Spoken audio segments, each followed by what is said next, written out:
V období nouzového stavu a karantény patří oběti domácího násilí mezi nejvíce postižené skupiny lidí. Izolace vytváří prostředí a podmínky, kdy mají pachatelé k násilí více příležitostí.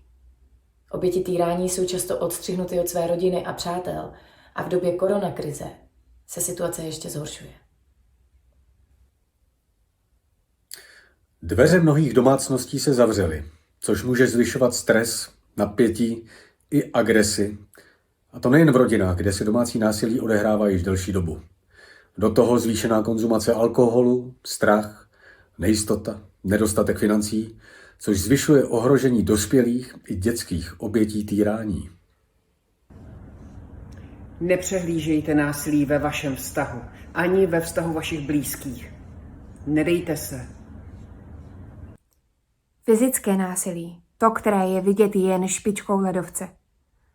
Daleko častěji se jedná o dlouhodobou kombinaci psychického, fyzického, sexuálního i ekonomického násilí. O to více jsou však tyto neviditelné projevy domácího násilí zraňující a nebezpečné. Řešení problému domácího násilí není jednoduchá záležitost.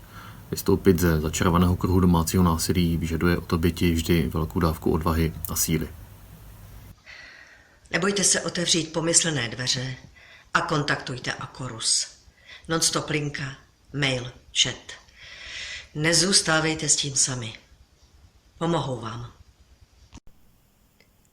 Při vážných incidentech, kdy dochází k fyzickému napadání, vyhrožování, vydírání a k sexuálním útokům a je ohroženo zdraví a život, se pravidla nemění.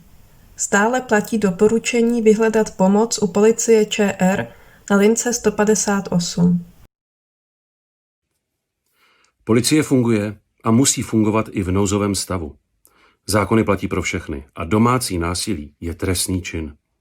Nemůžeme mu přihlížet a bagatelizovat ho jenom proto, že se nám jiné věci nyní zdají důležitější. Pokud jste v ohrožení, volejte policejní tísňovou linku. Policie může na místě násilnou osobu vykázat ze společného obydlí a zároveň jí zakáže do tohoto obydlí vstupovat a zdržovat se v jeho bezprostřední blízkosti po dobu 10 dní. Tato doba nemůže být v žádném případě zkrácena, a to ani v době koronakrize. Policie má povinnost stíhat agresora domácího násilí i bez souhlasu oběti domácího násilí.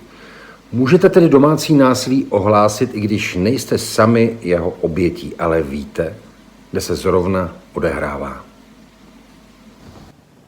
Obětí týrání se stávají ženy, děti i muži každého věku i z různých vrstev společnosti.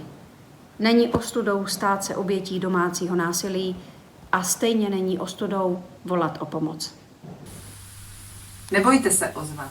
Říci si o podporu a chránit sebe i svoje blízké. Jsme tu pro ty, kteří to potřebují. Non-stop.